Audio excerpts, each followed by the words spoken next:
Okay.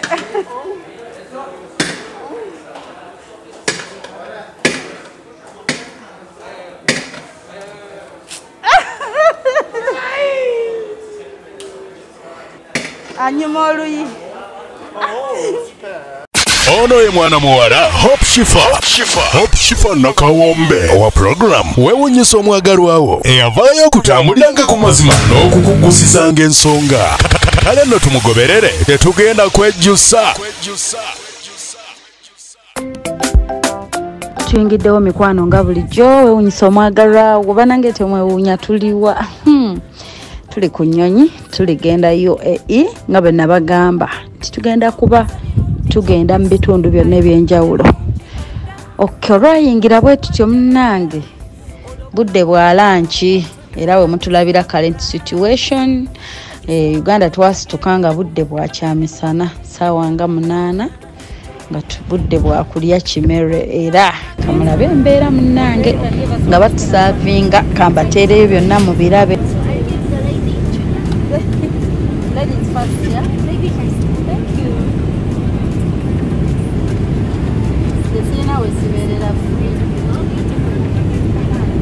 Give me some water. Plain water. What would you like to drink? Give me apple juice. Apple juice? Yes. Apple juice, sir? Apple juice. Current situation, we have this.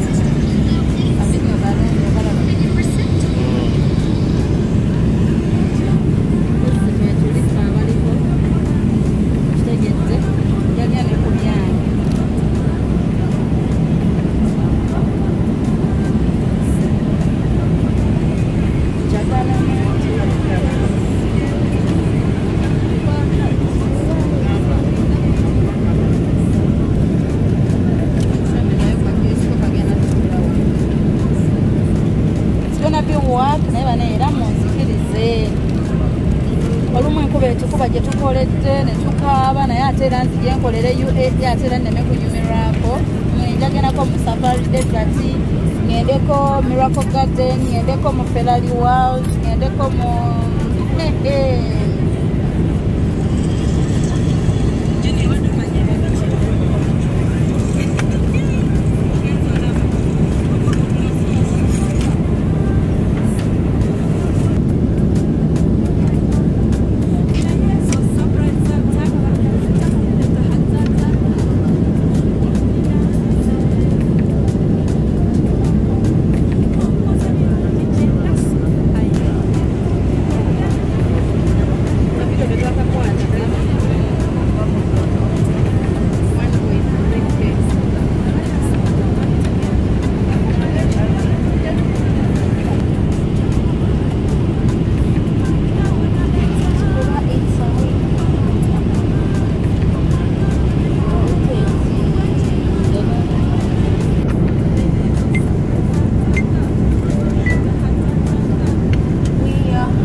Najikuwadde ogiteeka.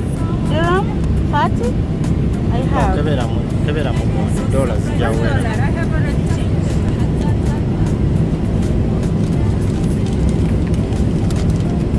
I don't know if it's 5, 6, 7, 8, 9. No, they're only 10. This is 10. They're only 10.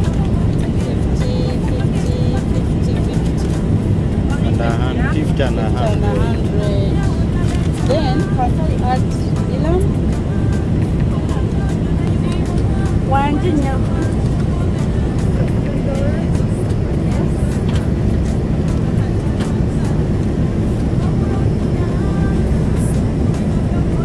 Sigazo bono subadira buwera nno bongi.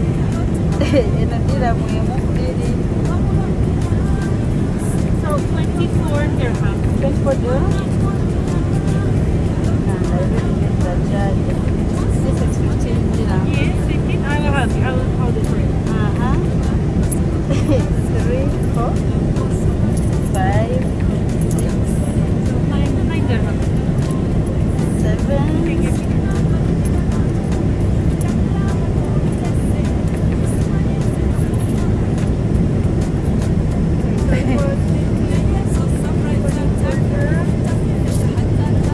Mana nataka dirham bwana.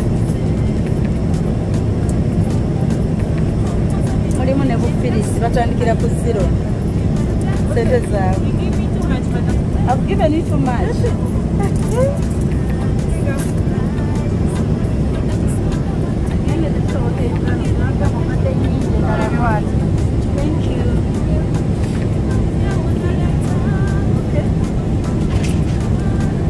All right. Micro type C. Itekedde Nenga nabye simu. oleka kuliko ne USB Tajjemu tulabe. kale naye kabasikeko benagula akalala nakakozeseza Dubai. Kaliko ndoza kaliko bwanjawulo. Kaliko bwanjawulo. Kalungi. Naye nga tebimenyeka. Etankusumole soka kujjako kaveera Bibaako ne instruction anti. wano somewhere here.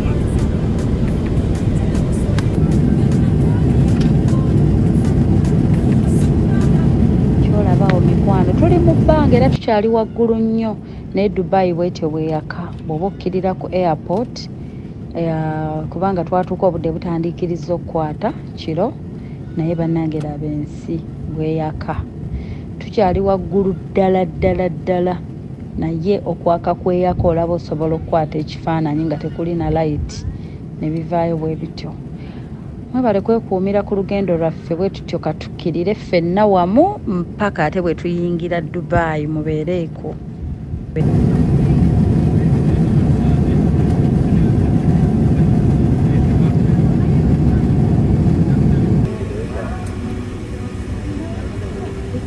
Mu kaseera kano mutulabira tutuuse airport eri bize bulala naye nga tuyingiddewo tutuuse.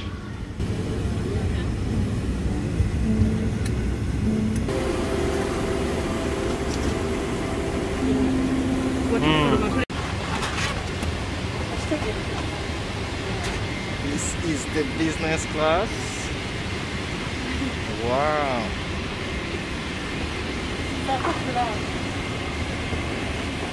Now we are okay. Thanks for the nice flight. Bye bye. Thank you. See you again.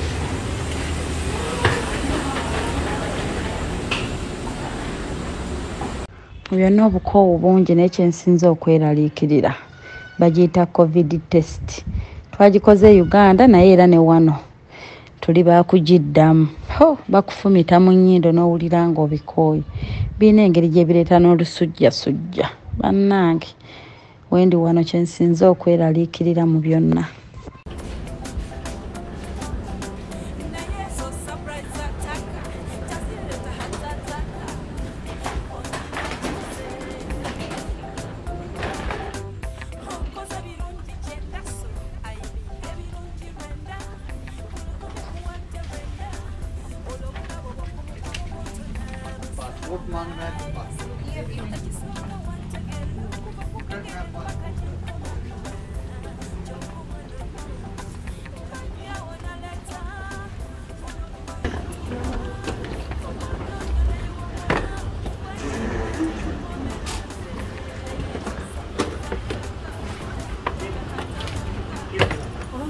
Oh, Dr. Fisher, we're on the same plane.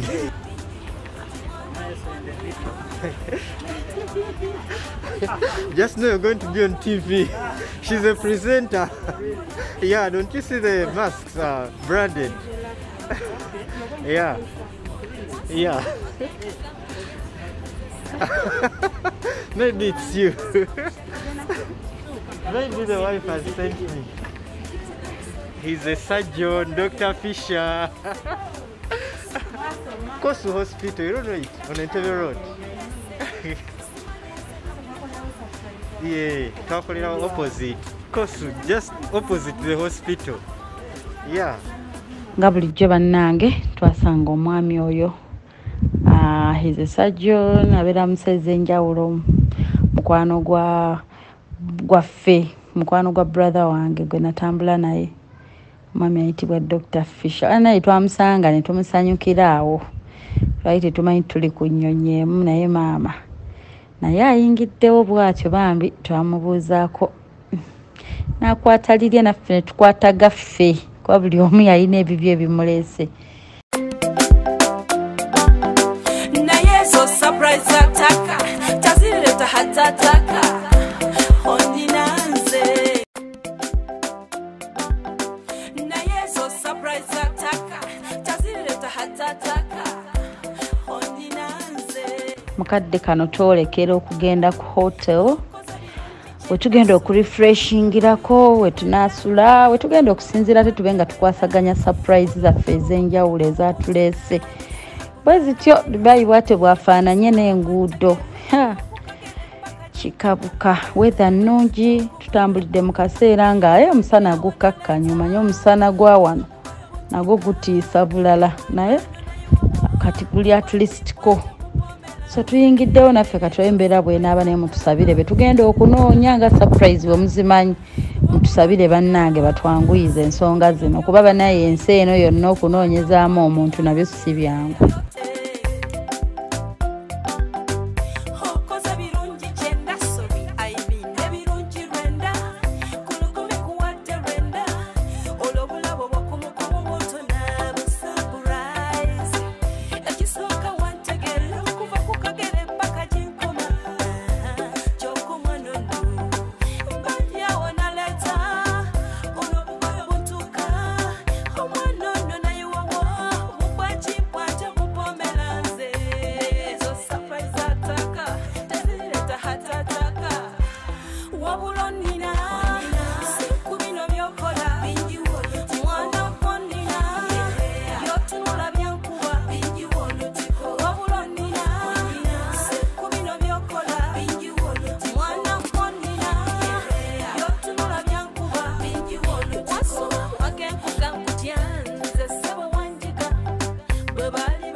Bakozesa ku ntambula ez'enjawulo. Balina means of transport za njawulo nnyo. Kuva mu nnyonyi ne mugendako ku luguudo mmotoka ne tukozesaako ku maato. Amaato naago okulirinnya nti baba ku transportinga. Transportation eyo eri cheap nnyo gye mulaba. Eriko cheap ko. Kyokka ate otambulanga VIP. Emmotoka yokka ekujja ku airport. Annange kwegamba ebanga bakunonanga omukungu nga kyokka nga ate taxi. Naye kutambula kulaba kutta kunyumya.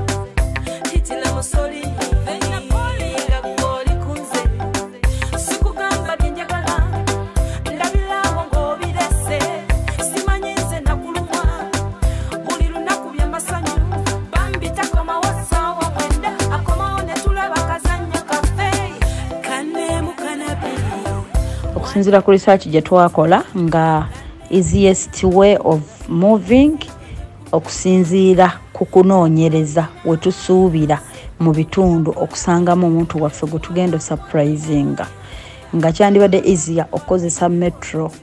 So metro nga bw'oba okozesezza metro wa ku Union wa connecting bifo bingi nnyo around Dubai.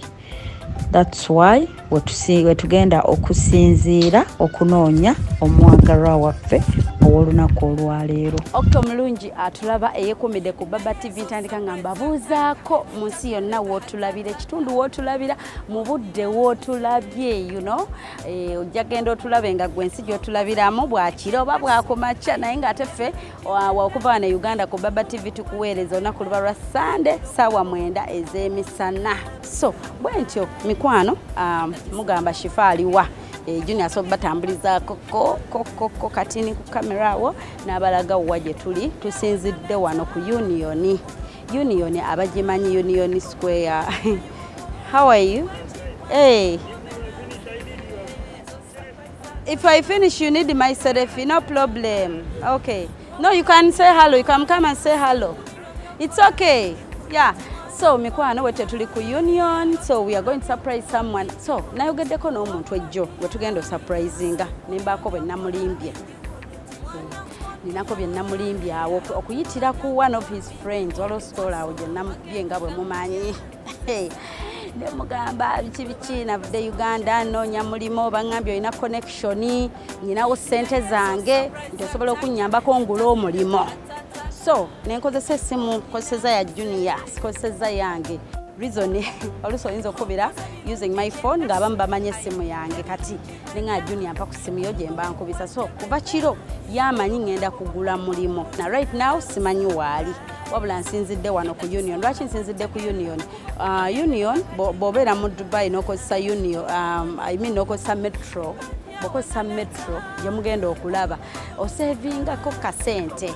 Naye kati omuntu ow'okunoonya obunoonya bwe ngamba nti nfune mita taxi oba nfune taxi y'omuna Uganda, it's going to be expensive. Aba bemanyi mu bemanyi tuyinza omumaliriza nga kwegamba ddiramu nga 1000, almost I think 1 million oluusi bikyukamu nga nzimalidde mu transport. So we have a few gifts for him. Tulina tubitegekedde ebirala tubiina we biri mu cover mugenda bba mubiraba naye nga kyobolaba nsinzidde wano ku Union because it's easy for me tugeze bwangamba Shauja oba Ajuman oba ali International City oba ali Dubai Mall oba akolera ku yonna waali wano wendi wano kinyanguyira okumaccessinga naye ngenda kuba essimu because nayogedde naye jjona nga nkubira akenkeera ne buga ssebo nyinamu ssente zange navudde Uganda noonya mulimo wano simanyi omulimo naye bangambye okunyanguyira omulimo gugenda kuba gwaggula. Nyinamu siko miliyoni zange 10 ze nazze nazo naye ku miliyoni zange ze 10 zina kye ziyinza okunkolera okulaba nti nfuna omulimo. Kati lwaki namugambye ekyo? Because omuntu wawuliramu nti miliyoni 10 abala nti kale wadde tufunye omulimo ntugugula era naye aba ayina wagenda okufunira n'akiraba nti ki nti business. So kati n'olwekyo ngenda bba mukubira kubanga obudde bwaffe buyita zizino wane Dubai ziri ssaawa 7 ez'emisana Uganda ziba ssaawa 6. Kamukubire lwa nsonga oyinza okwesanga nga waakolera akola misana ng'agenda kukyusa shift oba si kyo ng'ali mu off leero I don't know naye nga tugenda kuba tubiraba.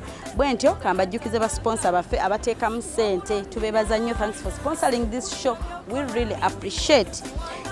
Kate kantumireko ku mwami ali awo mwami Brian Brandon. Yes, omwami yo kamutumireko bwe tutyo ate era nga tubagamba nti Coffee Podium oba giyite CP Coffee Academy Dubai branch.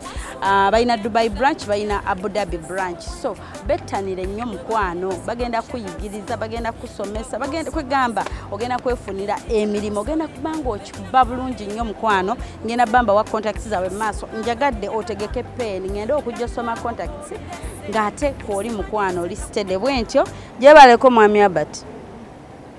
Kale nyabo nawe jeba. Kale sebo kakati nakubiddeko yesterday yenze yagambye nti njagala okugula omulimo nongamba kubireko leero ontegedde ssebo kati mbadde kubiddeko leero nsonyiwa okukubira leeti nga bw'omanyi munnange mbadde up and down biki kati mbadde nsaba ssebo nkulabe oli ludda wako mbadde ndi Deira side ninanye Union ku Union wano mu garden Union right yes wala ssebo obadde oliwa ndieno Dubai Mall ssebo nsobola okutuukako ssebo kuba munenze akwetaaga ma nsobola omuvinga nezitawoli wala ssebo mbadde nsaba nkulabe nga bwe nakunnyonnyoddemu buno obusente bwe navudde nabwe e Uganda bambi babunsondedde nga baagala nfungiye ngula omulimo ntandika okukola kati ate gyenkoma olwawo jjukira visa eba etambula kati mba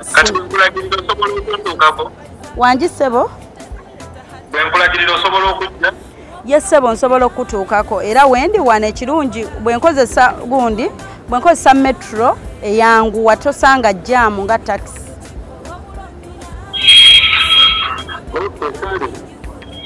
olabaye egyoli wala ate bwenyinyuka nsula eshalija kale bwotuka ku Dubai Mall onkubira kati nzije ssebo nsimbule kati simbula bwotuka ku Dubai Mall bane Dubai Mall nene kati bwentuka ku Dubai Mall nkwate wankukubire nga ninanye eki nkukubire nga ndi wasimanyi kuba wanene bwoba giyingira nkubire kale ssebo kuba zigenda ba few minutes temanyi metro yangu wazibera very few minutes kale sikansimbule kati ssebo kale neyanziza so we have to rush muwulidde tugenda surprisinga ninnya wali not this one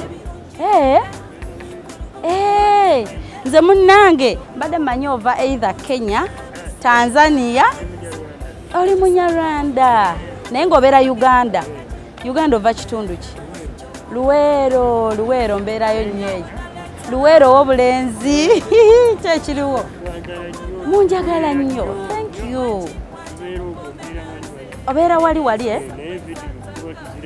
video muziraba zibanyumira kati nze zino surprise nze situkira nenzeeno nera ate nenzeereetera mu nsi zonna tugenda batukikola bwe tuti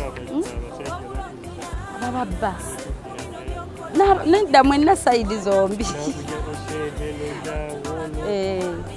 bonna sayidi zonna abakazi babba n'abasajja babba byonna byebyo vice versa naye yanziziza gwani amannya tumusiime kati abeeka batumireko kuba kyemmanyi tebasubwa abeeruweero bandaba nnyo batumireko abeewaka tumire wano wennyini naye oli muwanvu kaneewole ku kakondo mama abeera oluweero w'obulenzi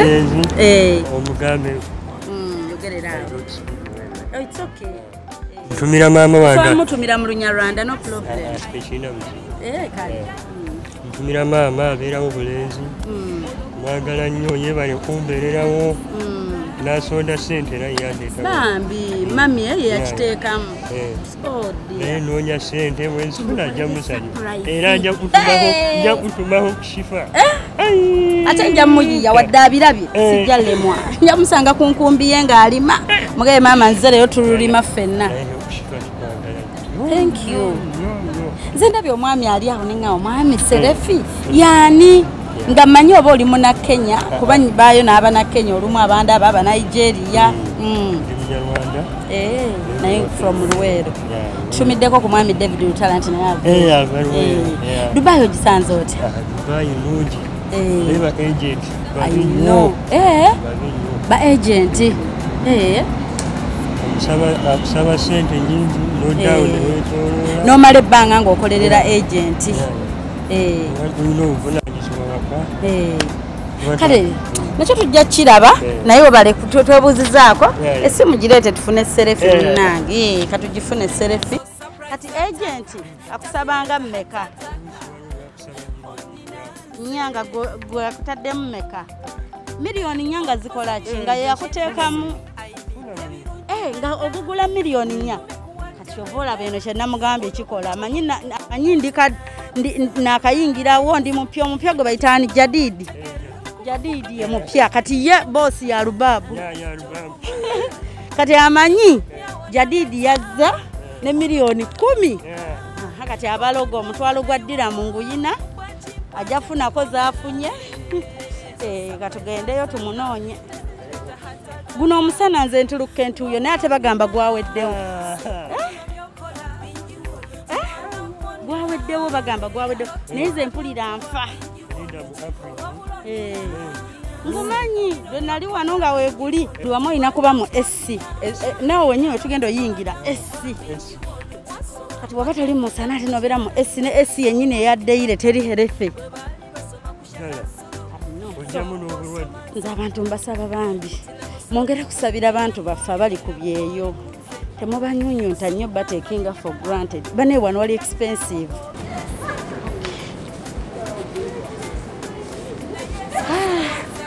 tugenda kukirira kale how are you girls fine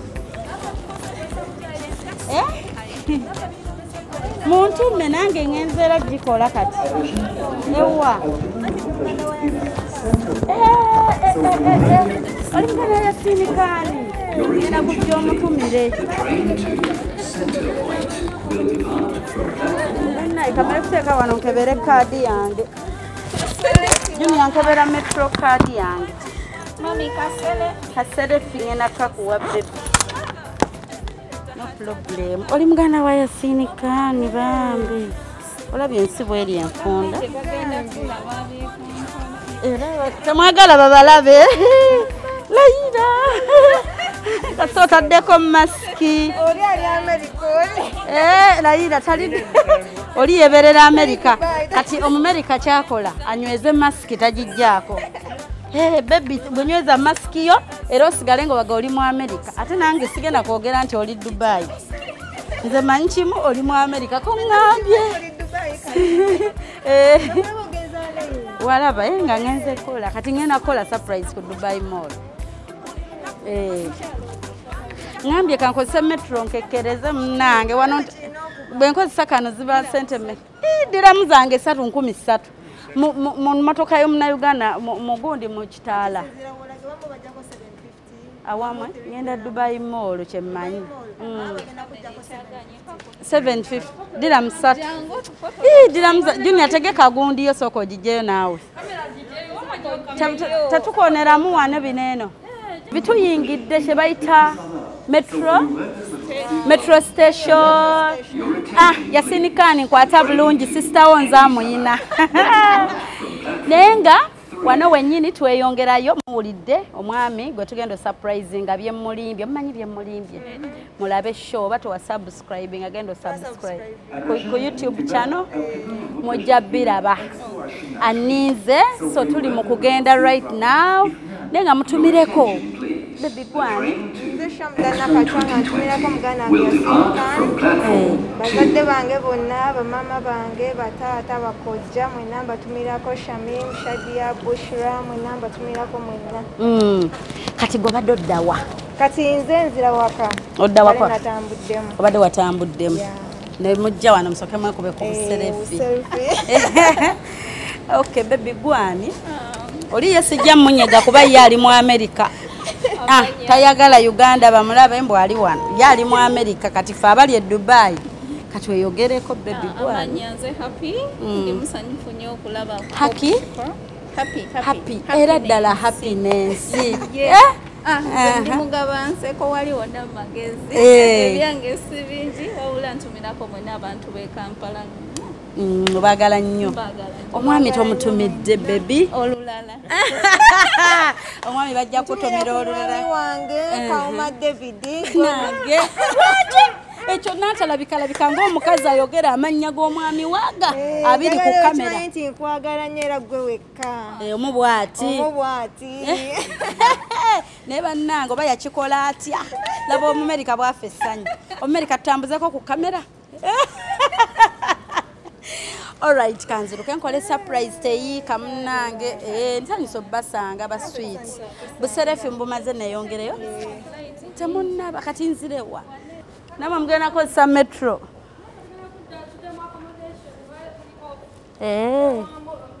I know. Work without play.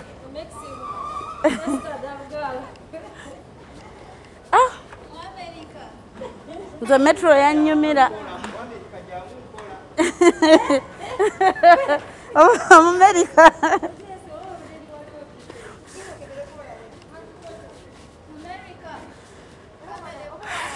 Okay. Wano wetukonerako.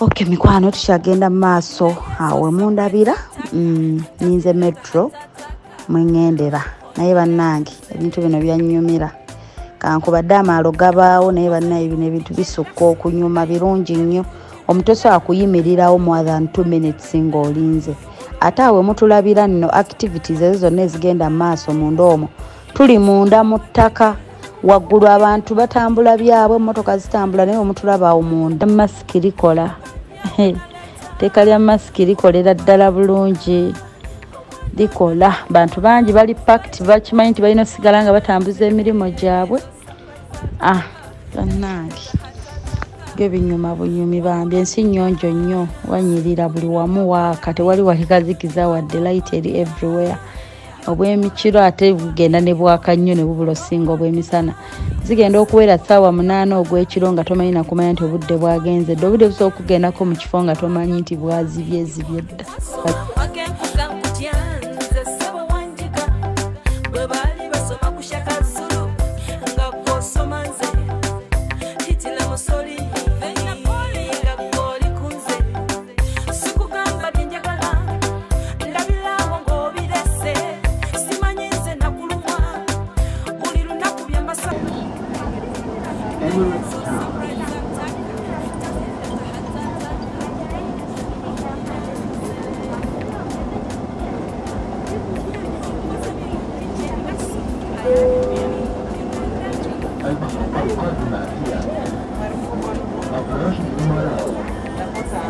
Kifana kawombe mu program weewuunyisa omwagalwawo bya speed wano era bw'obeera siro tomalaako togwa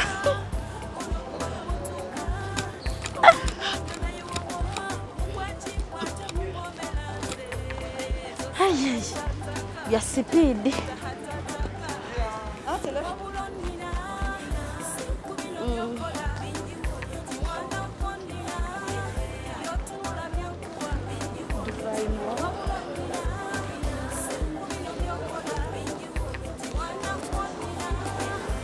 yagambye oluyingira Dubai Mall mukubire ono batanagiyingira but oba onaatera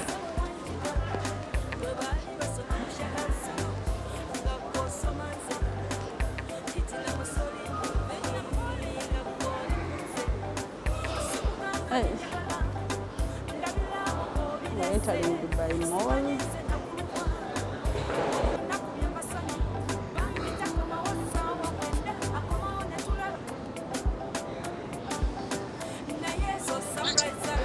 Okay, tuyingidde mikwano. Hello? Hello, Sebo. Tutuuse. Ntuuseewo.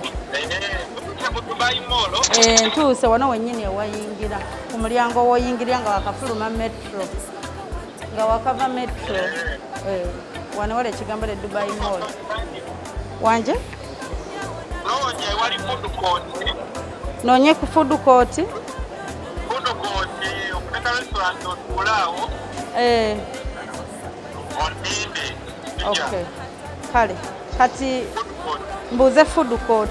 Food court Food court eno waggulu ewali obu restaurant obungi. Waliyo KFC, McDonald's, like bangi restaurants. Kati ntule kweriwa. Ntule kweriwa side kye wakwanguye. Wanje? Wona wentudde kasonda. Kale kantuukewo ngenda kugamba nga ntuuseewo. Kale. Okay. Food court eri waggulu. Oba koyingirira. Hello? Nanti Kati sebo watugambye tujje ku food court. Nakatuulawo essaawa nnamba. Tulidde n'emmere tumaze ogirya. Nakubidde obadde essimu yo teyitamu. Wanje? Hello?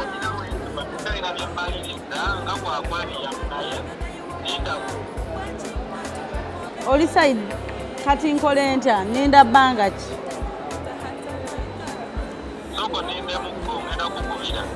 Ogenda kunkubira mu ddakiika nga mmeka?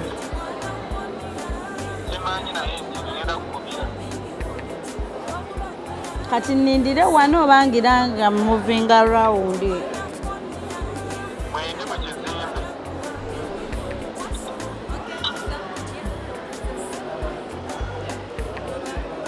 Tugire nga tumovingako munaazi naffe tulambulako muno.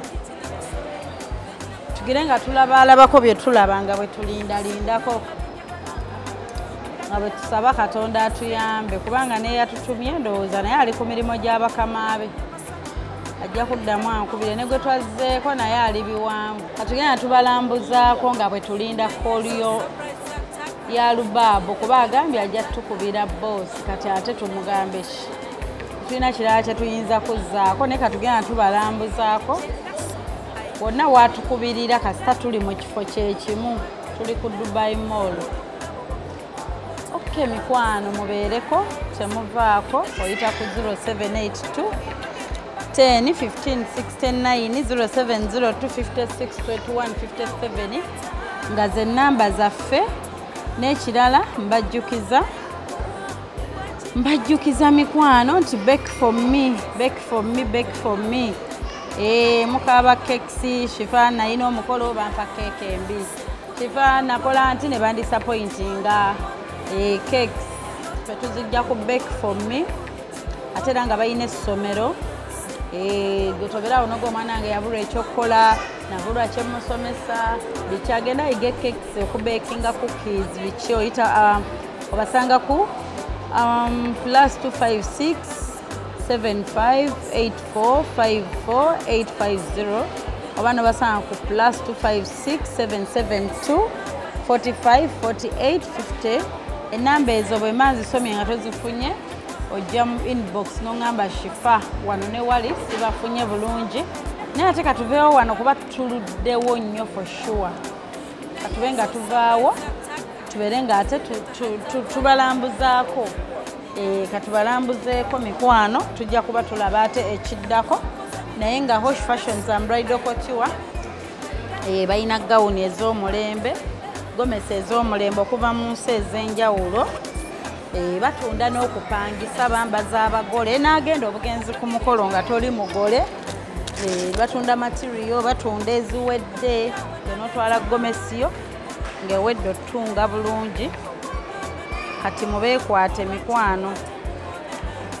Mubeekwate okubanga bakuwa ebintu eby'omulembe ennyo. So mungoberere tusituke wano temugamba nti Shifa nga ye tayambadde masiki bajja kukuba omukalafa gwa ddiramu 13,000 bakuba wano badde mu restaurant nga ndya. So ngoberere mikwano tube nga tweyongerayo. Shifa Nakawombe mu program weewuunyisa omwagalwawo. Two flavors. No, with Finish. Come please.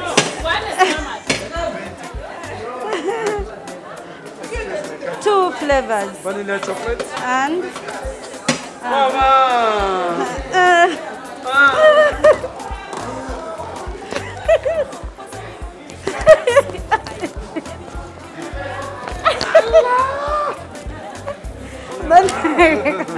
kano kazibu.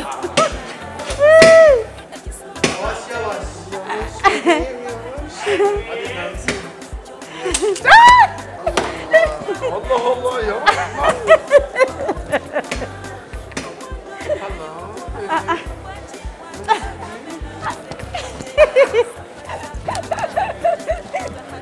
Now I've won. I've won. Yes, I've won. No man using Kabaka. Yes. Yeah, I'm a star. Yes. So, this, which?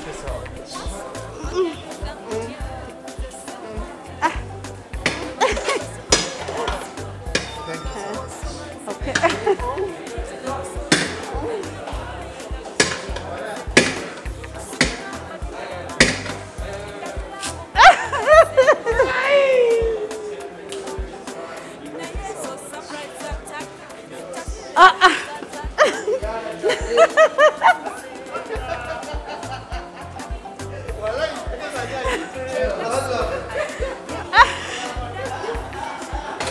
Banage. Anyuma oluyi.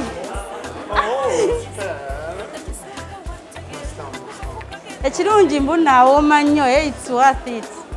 It's how much?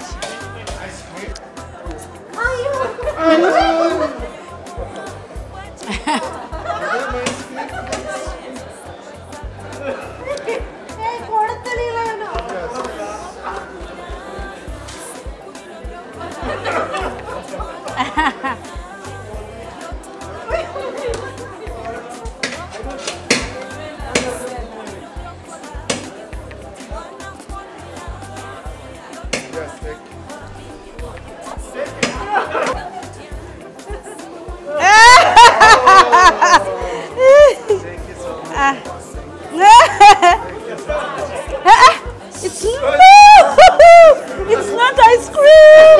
Tissues.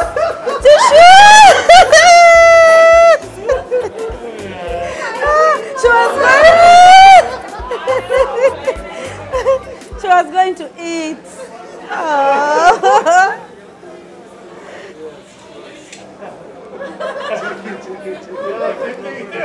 Uganda tuli bagezi nze nakabuuse.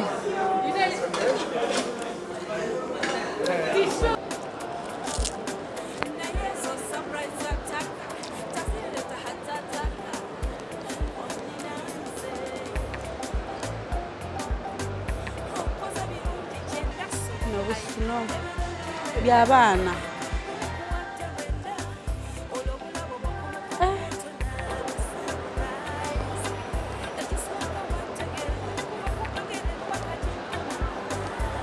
Dubai Aquarium and Underwater Zoo.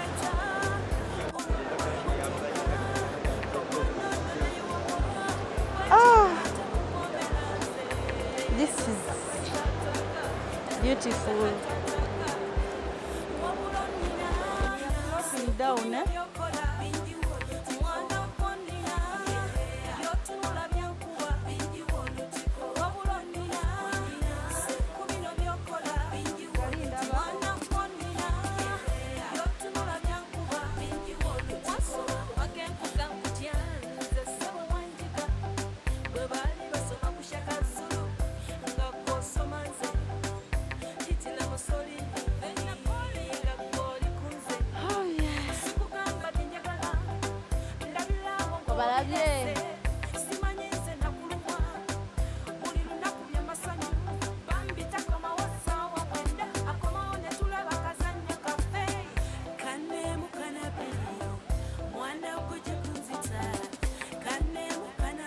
Wano oyambala nga Arabic jewelry and nebakuba nemamala nebakuba biru. Okay.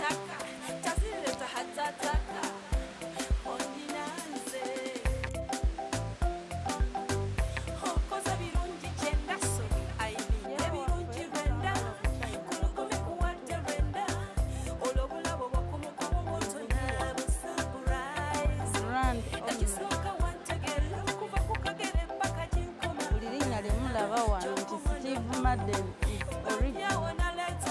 Kiko Milano original.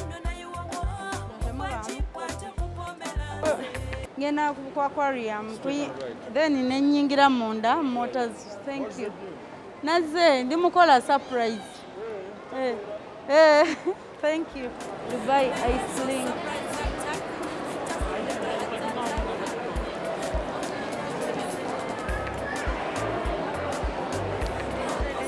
Aldo.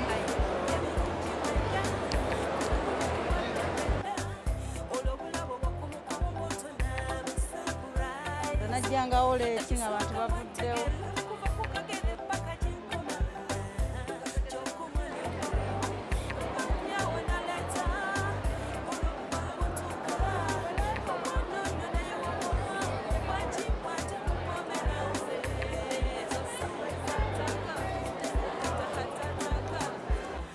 Kinonga kikambwe ate layini yokka mpanvu batambula bwe beetooloola bakomeeri laba layini gyetandikira kati mbalamu wetusimbira layini okutuuka okuyingira that is 1 hour maybe plus kati ate ne gwe tulinza ayinza otukubira essimu nga tetunnaba kati katumulinde ebweru tugende ku Burj Khalifa laba wano abantu bayitirivu bonna baagala kuyingira bangi bino ebiseera byabalambuzi baba bangi bayingira abasinga awo bonna bemulaba they need to enter so wali wonna wajjudde ate kiba tekikola kulwa client gwe tuyina muyinza oba mwakayingira musasudde ssente zammwe almost buli omu asasula emitwalo 17 almost tuba twakasasula ssente ng'ate client atukubira nti ate kati am outside.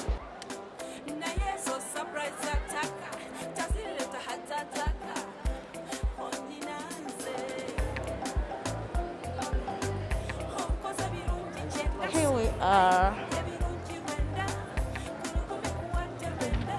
Bonna bano bemulaba balinze mazzi kutukubira muziki era ng'ago amazzi gakikola every after 1 hour.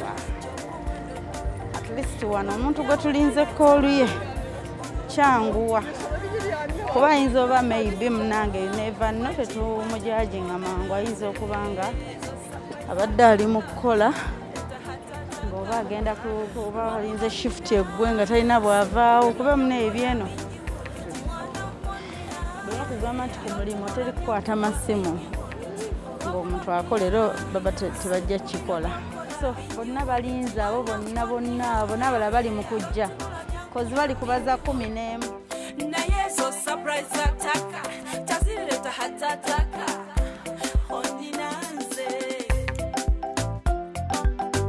hokoza birungi kyenda sobi aibinde birungi rwenda kulukumi kuwadde rwenda olobulabo bwokumukomu bwotona busurprise ekisooka wantegera okuva ku kagere paka kinkoma kyokumwanono mbadyawo naleta olobulabo butuka omwanono nayiwowo mubwakikwata mupomelanze zo surprise ataka tezireta hatataka Opshifa nakawombe mu program weewuunyisa omwagalwawo.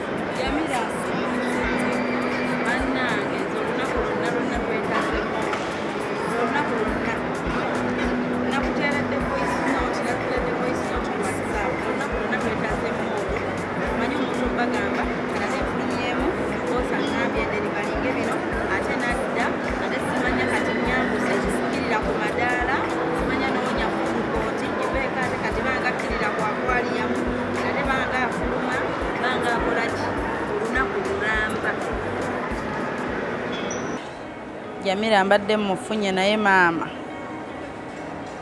oba netiwaaka ye oba yange naye bambi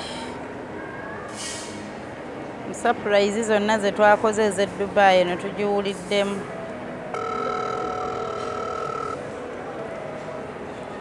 Omanyi omuntu okugaa nti jangu ku Dubai Mall. Hey, nga bwe mumanyi Dubai Mall nti omuntu obulira nako.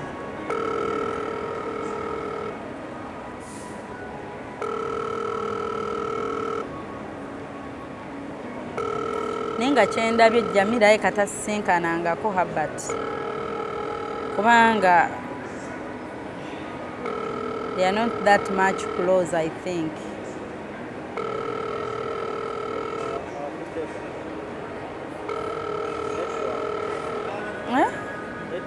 Network. Oba kati boss amusanze. Kubanga bannange abadde akyanyinyonnyolamu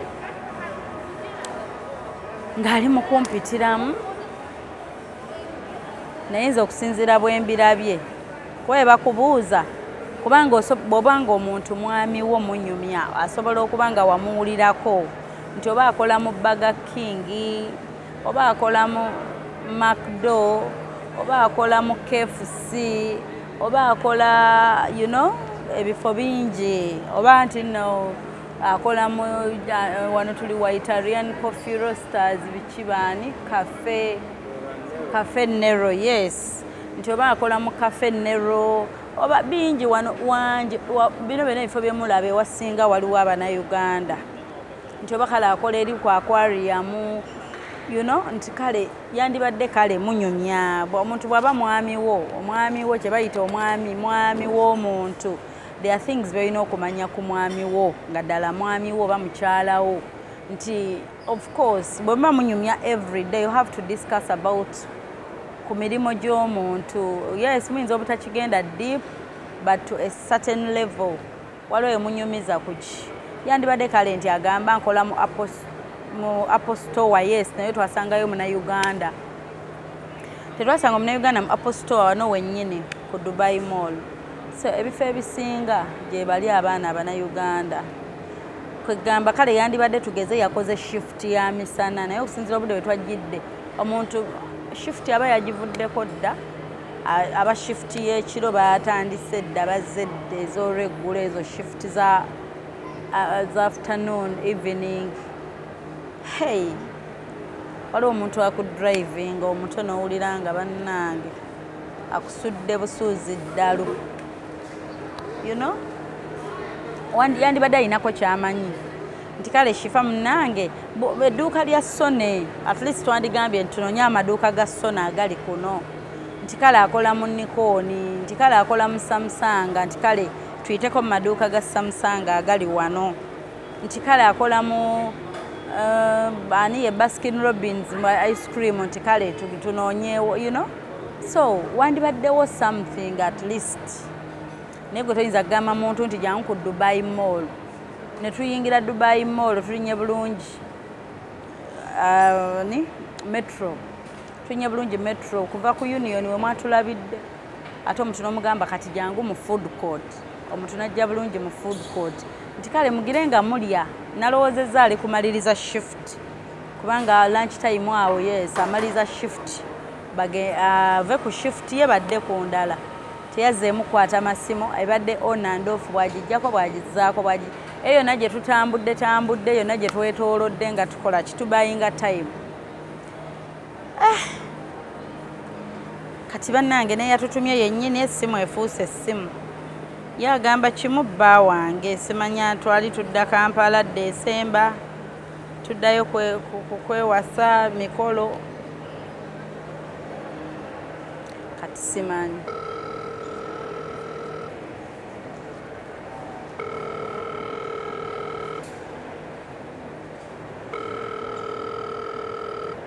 Waliwo embeera weekutabukira baabe.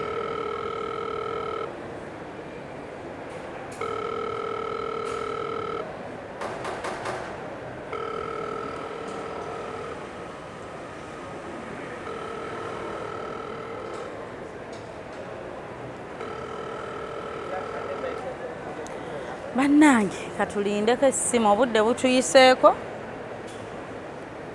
obudde butandise otuyitako naye katulinde ate katulinde essimu tulabe we tukiggala. We've tried our level best naye katulinde essimu adde ku ssimu. Hey,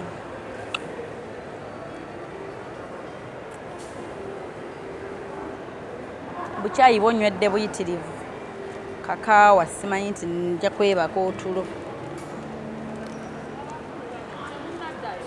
Wanje tuli bulungi. Tetunaddayo naye tuddayo. Tuddayo. Ogenda naffe enkya ku Emirates. Naffe tugenda nkya ku Emirates. Twasoose na mu COVID test. Ogenda tonamukola? Naffe tumaze tugenda nkya naffe. Kale mukwano. Kale ssebo. Nange. Ekyo kyeŋŋambye kizibu obeera mu kifo n'omala ebbanga nga tonnalaba Munnayuganda. And we are proud of you Ugandans. Bali wonna mu bifo byonna ebyakabi banaye bakabi. Bakola emirimu bakozi nnyo ate bagezi.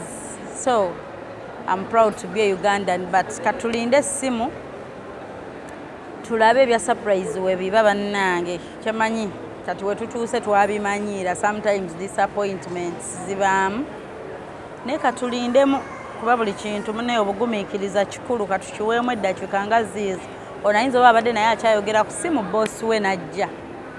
Jjukira obudde bw'olweggulo waliwo obudde obwo bwe bakolera emirimu nga bali bize. Okay, kankiweemuko a few minutes endala koere twalinze dda ate munnaayo. Opshifa Nakawombe mu program weewuunyisa omwagalwawo. Halo munange ate munaye twali twogera twadde twogera ate n'onzijjako. Wanje bakubidde anti munaye annaye nze simanyi nakumanya ekituufu. Nze ndabyemu okubuzaabuza. Ndabyemu okubuzaabuza simanyi lwaki njagadde nkubuulira embeera bweri naye sitera kuwanika mangu naye ekituufu tetugenda mulaba omwami ono okusinziira embeera bwenjirabye. Ndabyemu okubuzaabuza ate okubulizaabuliza ddala kuba omuntu tayinza bagamba kanziremu mbakubire essimu n'agijjako nagamba yambuka kkirira kolooti ate kati okisinza oleeta obuzibu naawe kennyini gw'ogamba nti bbaawo tomuyinaako any information nti akolera wano asula wano mukwano gwe yoono oba muganda we yoono ate nga ggoŋŋamba mwami wo.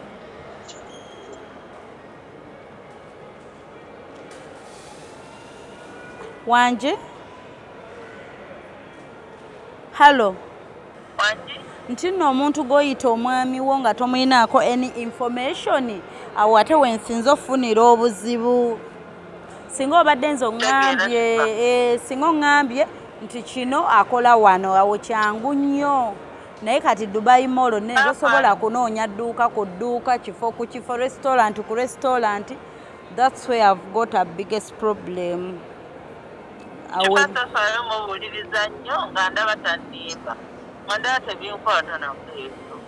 Ng'olaba takulimba anti kati anti akubira buli kaseera naye kati tomuyinaako any information ate ye akikola akiraba aganye buganyi tagenda tulaba. Omuntu oba wamulabye dda ngenda kuddamu ngezeeko mukubira kuba obwedde essimu agijjako bwagizzaako kati yambuka mukkirire muli awo emmere kati mulindemu kati mukole muti kanziremu mbakubire essimu n'agijjako naye ngenji mbadde njala nkumalirize nziremu mukubire naye njagadde okimanye bukyali nti tagenda tulaba. Ndabye bibadde bingi naye baba agaanye nga olaba agaanidde ddala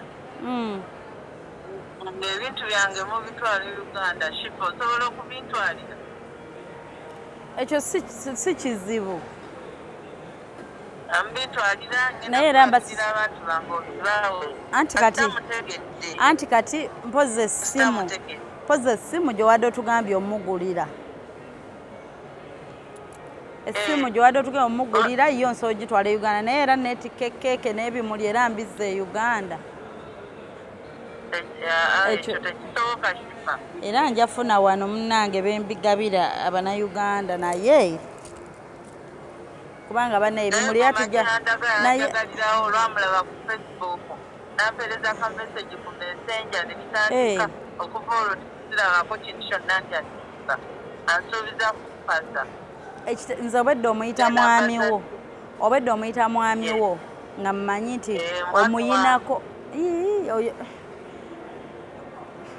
mweraba ku Facebook si kyo kale kwe mwesanga naye netugamba tetugendewenga contact Uganda tefumbirwa ekitusobola kigala Hopshifa Nakawombe mu programu weewuunyisa omwagalwawo. aye gwe mukazi gwe lwaki tokowa kuno wanje lwaki tokowa kuno wammwe lwaki sikoowa lwaki tokowa nodde wammwe lwaki sipowa nenzira ewaffe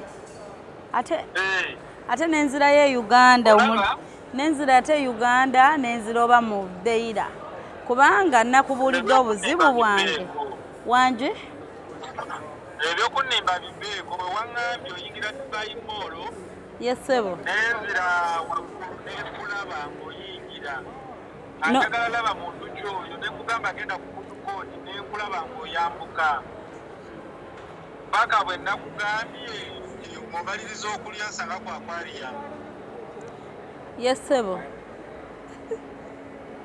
kati aha bwe nazze ku aquarium.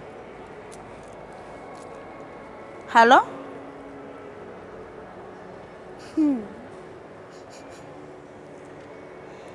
Ensi nzibu okimanyi nti omusajja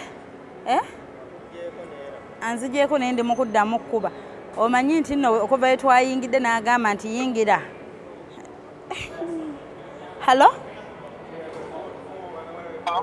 Nengenda ku aquarium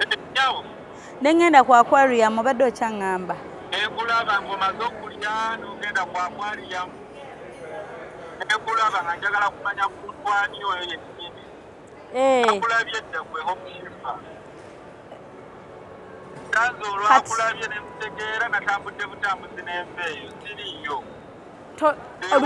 olunaku lulamba n'ojjako n'essimu bwe walabye Shifa kale kati kale walabye Shifa ekituufu kati wantegedde ekituufu era bwe walabye Shifa era ne byenkola obimanyi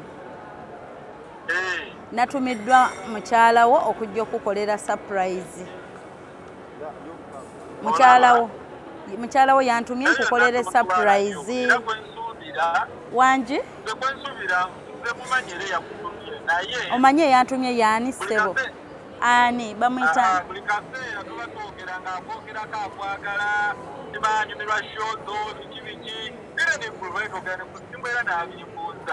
nakubuuza ki ate lindako eggulo mwabadde mwogera ku ssimu yagambye atya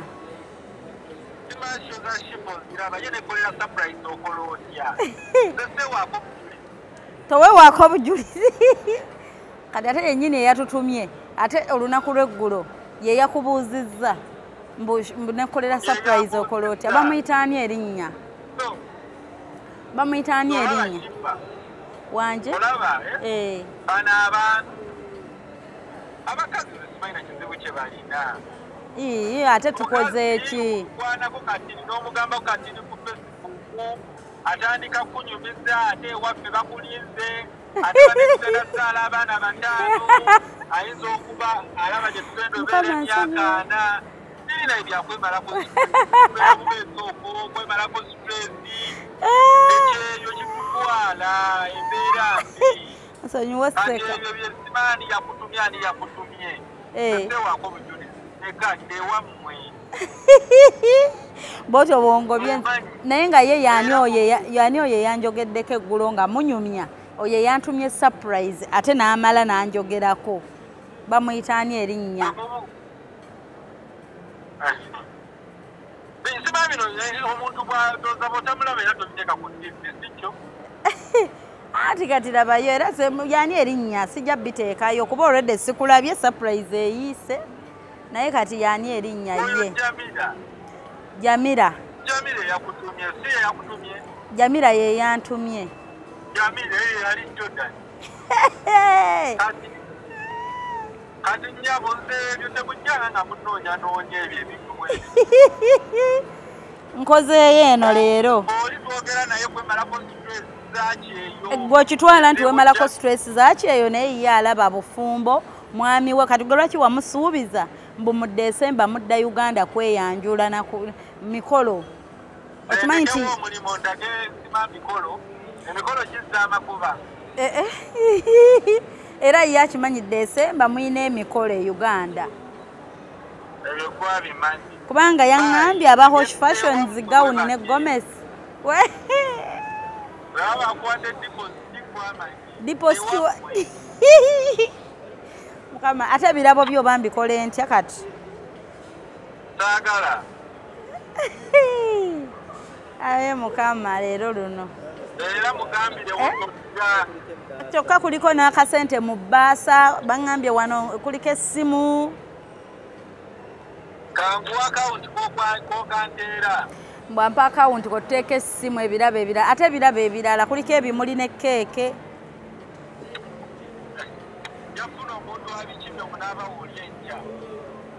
Bwenkya bwe naaba nkyaliwo ajja tuma omuntu ebintu byabitwale naye kati ekitegeeza Jamila akimanye nti gwe okukyatinga naye ku Messenger ne WhatsApp na biki n'okwogera naye weemalako stress yaki eyo. Ye gyabirowooleza nti ogambye abaana 5 bufumbo si gye biri gwe si byoliko.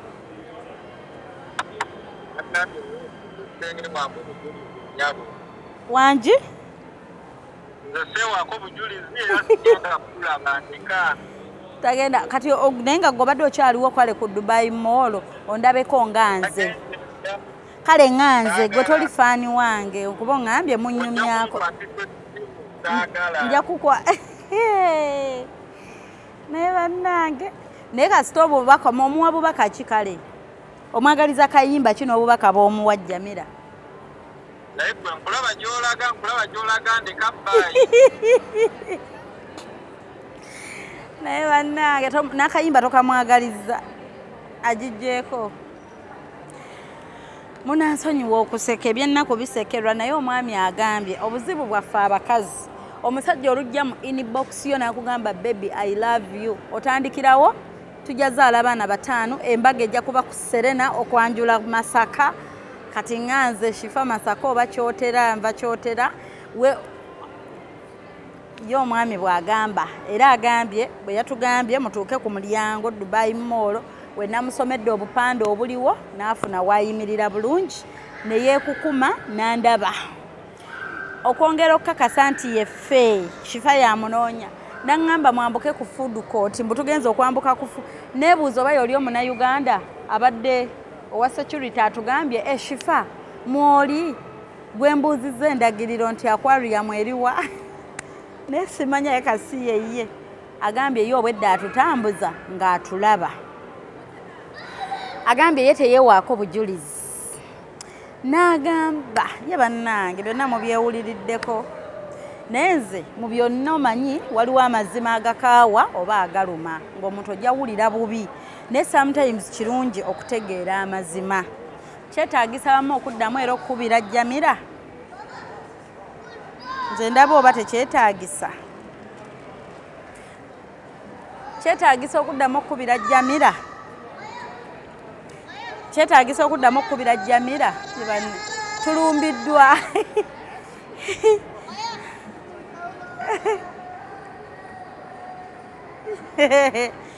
Naye nga kyetaagisa okuddamu okukubira Jamila. Tetugenda musuza bubi. Tugenda muwa stress eri mbakama abe gyali. Omwami omanye abadde kiriya. Binyiiza naye abadde kiriya. Agambye sente oba mwagala ziri mpaka mbawa account muziseeke ezo zo nzaagala. Ebirabo enkya woonaaba wooli. Nja tuma omuntu abinone zikeeke bimuli and whatsoever. N'agamba nti ate Mukama n'aŋŋamba obuzibu bwaffe abakazi. Ate nga abakazi ekyo tukiina. Omusajja ajja buzi mu inbox naga hi I love you. Gwe n'otandikira bane baby tujja zaala abaana 5. Baby embaga nja kwambala kino.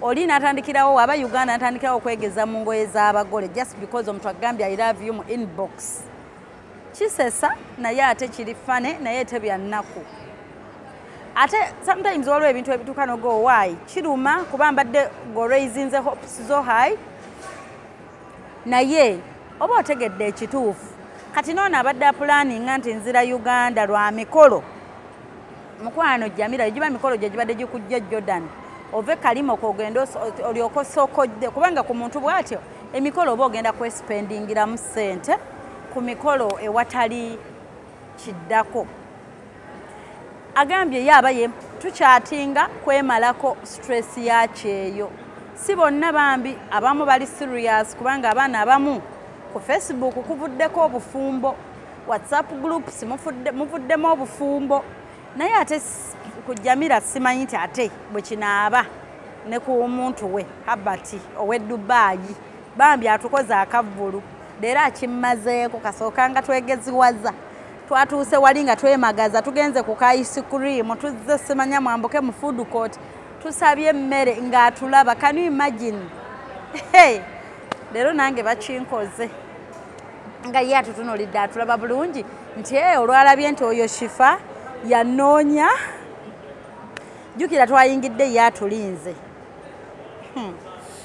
naye bambi akitukoze nze wendi wano kimpeddeko naye ng'ayogedde point bannanga abakyala waliwo era neyaŋŋamba shifa oba ne girlfriend oli nga nnyumizaako oba ne girlfriend n'omugamba najjako ewuwo olunaku lumu omuntu azze olunaku lumu okulabako ajja n'omugugu gw'engoye n'aleka engoye natandika obalagano maka gange natandika okugeetuuma amaka nga tebannagakuwa tugenda fuuka disappointed okuraisinga hopes zaffe haayi okwewa ebifo bye batannatuwa kiruma mmanyi bino Jamila toyagala biwulira naye ate byebituufu twedeployinga mu bifo ebitannaba kubeera byaffe ate omusajja tebamukaka mikolo tebamukaka bufumbo aŋŋambye ndowooza kipaka ekudisappointize tojja bbiraga naye ate nabagamba embeera bweba bwe tugibawa kambi bawenga bwe biri ate mujja kufunamu era ekyokuyiga agambye twedeployinga ku bifo bye batannatuwa kyekitegeeza abakazi tulina obuzibu obwo tweyita abakyala nga tetukola ki naye nga mikwano mbajjukiza coffee podium oba strokes CP Coffee Academy balina branch e Dubai balina branch mu Abu Dhabi e Uganda tebalinayo branch you just have to contact them enamba kweri ku screen oba jangu inbox ya Shifo mbuze oba website ya www.coffeepodium.com jangu mbuze ask for their contact tulaba ate bwe tukikwasaganya mukwano okulaba nti omuntu obaako nekyo weekolera ekyamageze kiba kigenda okuyamba majjukiza bake for me balina essomero training of baking okola cakes ez'omulembe era nti akadde katugoba mujjuke nakozeseza metro obudde buggwako obwa metro saagala kukozesa taxi ejja kunsala nnyo nejjaamu mungi obudde buno mbajjukiza jeke gift hampers kulwa ebimuli ebyakabi ate bwentyo ne mbagamba nti Wamato Estates Management Uganda Limited abo basobola kye bayita omupangisa bajja bakusobolera ate bamaintaininga bulungi ennyumba zo bakulabirira